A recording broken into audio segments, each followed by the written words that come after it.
Shimira Imana, haleluya. Ibintu ni byinshi kubivuga mu gihe gito, ariko namwe muri kubibona, haleluya. Urabona ukuntu nabaye umugore mwiza.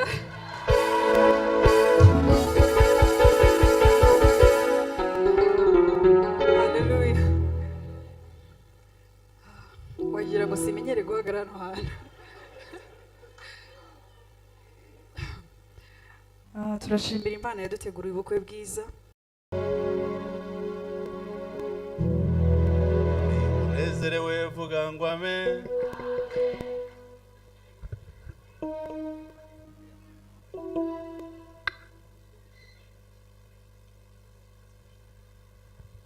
Yesu ashimwe. Nifuza ko madamu ari ubanza kugira ngo bize kugenda.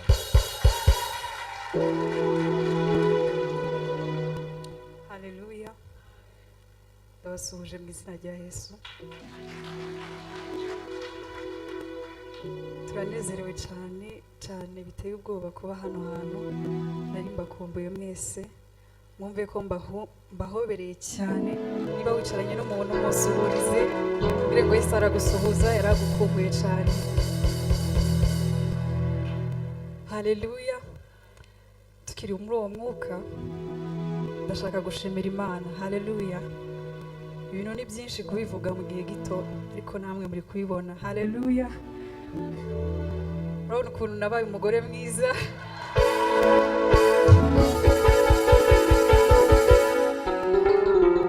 Haleluya. Wagira ngo simenyere guhagarara hano hantu. Turashimira Imana yaduteguriye ubukwe bwiza, kandi namwe muri abahamya bo kubihamya.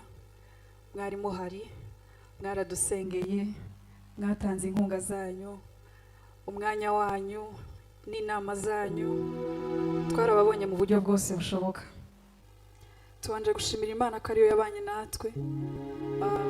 Nahera ku rugendo rwanjye rwo kumenyana n'uyu mutware mwiza Imana yampaye,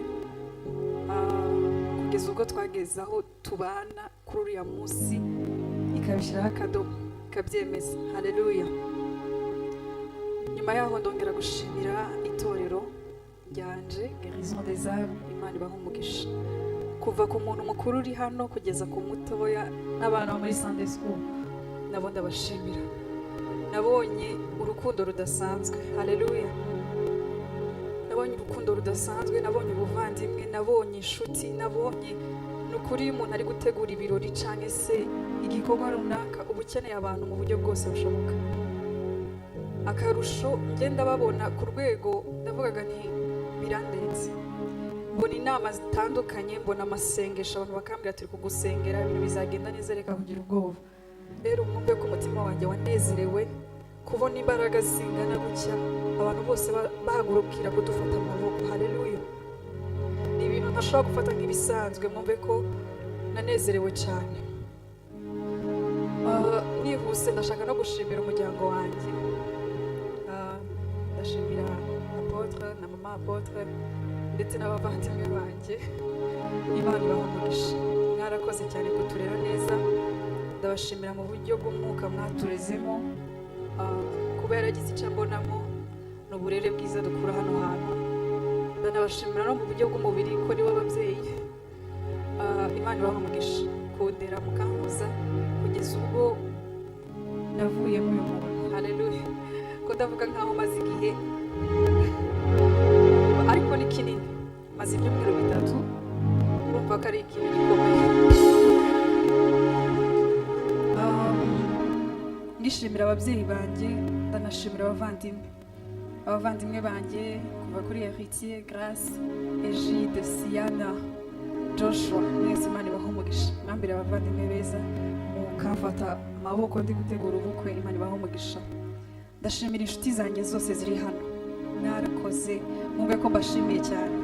Hano nahakuye aba sisters, nahakuye aba aunties, nahakuye aba brothers, nahakuye inshuti mu rwego rutangaje. Noneho mu gihe cyo gutegura ubukwe, icyo gihe nari mbakeneye birenze ikindi gihe cyose. Mwarakoze. By'umwihariko ndashimira dada, ndashimira mama Buntu, ndashimira Barigan, mama Odi, n'abandi mwese mwafashije mu gutegura ubukwe no kuri Imana ibahe umugisha. Ndashimira Tehila Worship Team, mwarakoze kunyereka urukundo, kunkunda. Ndashimira perezida wacu, Imana iguhe umugisha, banyeretse ko bamfashe amaboko mu rwego rudasanzwe kandi abizi ko mu nkunda nanjye ndabakunda. Ndashimira by'umwihariko Siska na Ange, Imana ibahe umugisha aho bari, nabo barakoze cyane. Abantu mwese mu itorero mwese mwumve ko mbashimiye. Chorale Ebeneza ndabashimiye cyane, hari igikorwa mwakoze sinari impari ariko narakibonye ndishimye. Mufite umutima mwiza, Imana igihe umugisha. Kunyereka ko nanjye mushigikiye kuriya byaranejeje, no kubabona ku munsi w'ubukwe nkajya mbona ni Ebeneza ngewe nabonye cyane. Wagira ngo niho narababonye nkagira gutya nkabona mu Ebeneza nkavuga wow, Imana ishimwe ko nabo baje. Nukuri mwumve ko mbashimiye, ndabizi biba bitoroshe ariko mwarakoze, Imana ibahe umugisha. Ndashimira sokuru, kaka, bamudogo bari hano, Imana ibahe umugisha. Mwarakoze cyane kuturera neza. Sokuru ni inshuti yanjye, ndabizi muri misa afite agahinda, narisheriwe naramusize ariko nta kundi nawe gufite undi wawe ukomezanye n'uriya. Ndabashimiye mwese. Ndashimira Imana ko yanampuje n'inshuti nyinshi muri uru rugendo, abanyeshuri twiganye, n'inshuti zanjye zavuye mu mahanga. Nk'uko mwabibonaga hari abantu benshi bagiye bava mu nzira zitandukanye mu bihugu bitandukanye gusa ngo baje gutaha ubukwe bwanjye. Ukuri sinzi icyo navuga, si uko nzi kubana, si uko ndi special, ariko naranezerewe kugira inshuti kugeza ubwo ishobora no kuva mu gihugu nta n'igiceri nyihaye ngo ize y'ubwayo ikisharge ikaza. Ukuri byarandenze. Mwabonye aba aunties baje hano, mwabonye inshuti zanjye, hari nabo twigana nabo bagize byinshi bafasha. Uyu munsi ndashimira Imana imbere y'itorero n'aba bantu, nabo mbashimira aho bari, Imana ibahe umugisha. Sinasoza ntashimiye Imana ko yampaye kuvuka mu muryango mwiza. Ndayishimiye ndi mu rusengero n'abantu mwifite umuryango navutsemo ni mwiza, barankunda, barabingereka kandi nanjye nzababera umwana. N'imico yose nkura muri Guérison des âmes, abamama bo muri Guérison imico tubabonamo, mumenye ko ntabwo tuzabakoza isoni, tuzagerageza uko dushoboye kose tuhababere, tugaragaza umuco mwiza n'uburere mwadutoje. Ndasoza nshimira Imana mu mugabo mwiza yampaye, namwe murabibona. Imana imuhe umugisha mwinshi kumpitamo. Narabivuze ku munsi w'ubukwe, n'uyu munsi ndabivuze imbere y'itorero, ku batari bahari, ku bamuzi n'abatamuzi, umenye ko ari umugabo mwiza.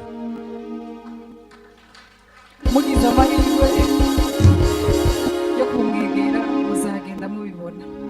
Rero mwumve ko mwese mbashimiye, Imana ibahe umugisha. Yesu ashimwe. Biragora kumenya ya madamu cyambere cyane mu rugo iwabo arisanga cyane, biramworohera ntabwo ari nanjye. Ndashima Imana ko mpagararanye n'umufasha wanjye. Ndanashima Imana kuba narakoze ubukwe kandi nkiri mutoya. Umuryango wacu akenshi dushaka dutinze, mama hari imbere arabizi, ntabwo biba byoroshye, ariko ikindi nshimira Imana, ndashimira Imana kuri reveranuma. Sinzi nimba mvuze tarito yiwe neza, ariko icyo namushimira Imana yabihagaze mu neza. Ariko ni umuntu wa perezida w'ubukwe, ariko komunikasiyo n'umugeni bikagorana, ariko iwe yabikoze neza, aba friendly na madamu.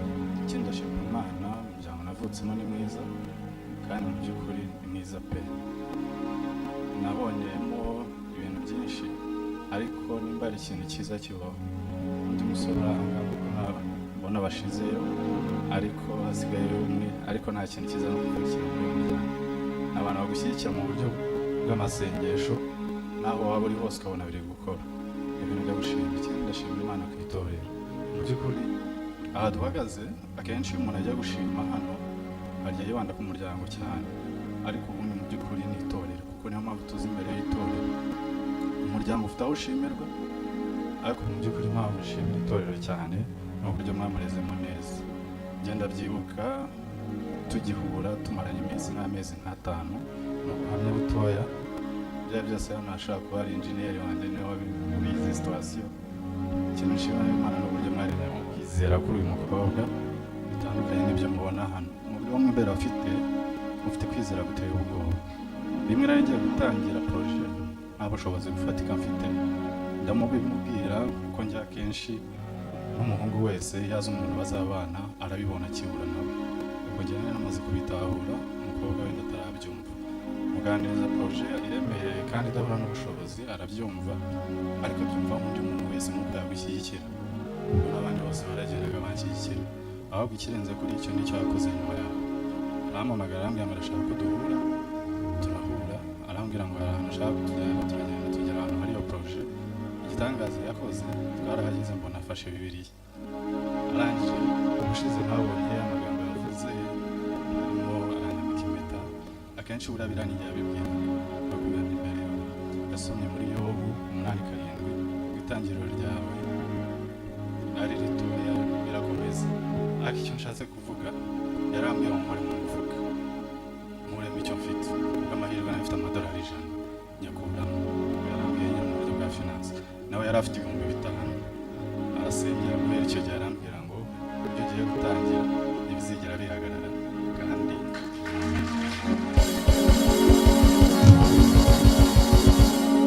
mu by'ukuri guhera icyo gihe sinigeze mpagara, ahubwo natangiraga proje ikinjira mu yindi. Kandi mu by'ukuri azi neza yuko bitoroshye.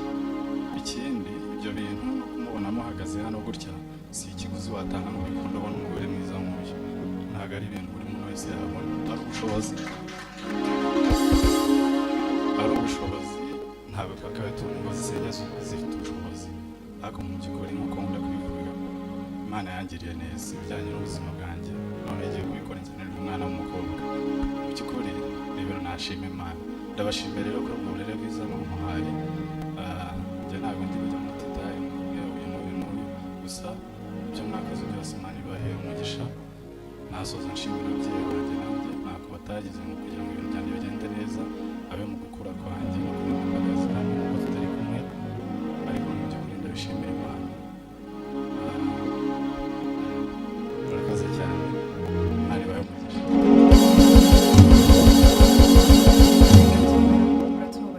Bagiye gushimira komite niba ari uko yanyakiriye tukamutumira nk'aho twari twavuganye, ariko ndabashimiye cyane. Komite yari iyobowe na Reverend Numa, Imana ibahe umugisha, ndetse n'abandi mwese. Ni ukuri ibintu iyo bibwize tubibahaye mubigira ibyanyu, papa mukamuruhura ntaba agifite stress y'ikindi kintu cyose, ahubwo natwe mukatwata nk'abana bikagenda neza. N'abandi mwese mwafatikanyije, Imana ibahe umugisha. Murakoze.